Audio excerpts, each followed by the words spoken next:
Lenny Steinhorn, the liberal from American University. Lenny, let's talk about $600 billion in new taxes.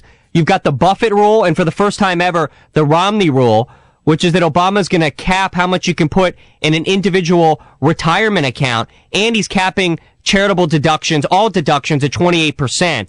So first, let's start with the individual retirement account. Obama wants to cap that, even though the government made a promise that you can put as much money away as long as it's for retirement, and then when you take it out when you retire, you pay taxes on it. Obama's capping that now.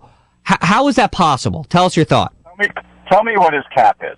The cap is $3 million right now, but you know how caps start, Lenny, and you're going to say, well, that only affects super wealthy people. But Lenny, the whole idea behind an individual retirement account, you could put whatever you want away for retirement, and then now it's at $3 million. Tomorrow it's going to be $1 million. And then the next time it's going to be $500,000. And as soon as you open the floodgates for getting rid of a promise to the American people about IRAs, it starts at $3 million, and then liberals chip away. You understand the slippery slope, right?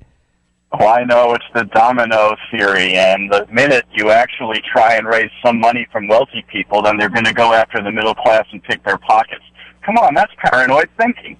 You know, we have to raise the money to pay for the government that we all depend on. We can't keep borrowing. You can't have it both ways. You can't keep saying we've got to stop borrowing, we've got to cut the debt, and reject ways to come up with the money. No, you cut spending, Lenny. What you just said made no sense.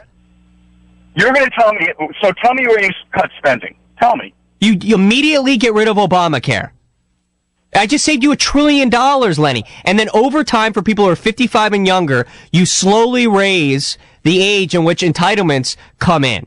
And then you change Medicare. Look, this is a wonderful program, but you have to slowly advance the age from 65 and then slowly, gradually bring it to 67. And then, boom, you can save the program. But you do that for people 55 and younger so they can plan for it. And there you have it, Lenny. You have to reform entitlements to protect it. Your solution is the status quo, and the status quo equals bankruptcy. You think you're protecting people by not changing these programs when, in fact, you're hurting senior citizens.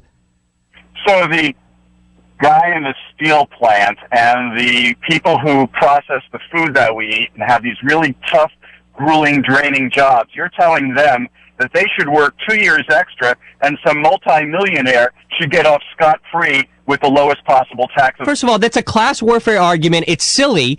And Lenny, the issue is this. When Medicare began in the 1960s, people weren't living until 80 years old. Now the average is 80 years old. So the whole idea is that you slowly raise the age to reflect how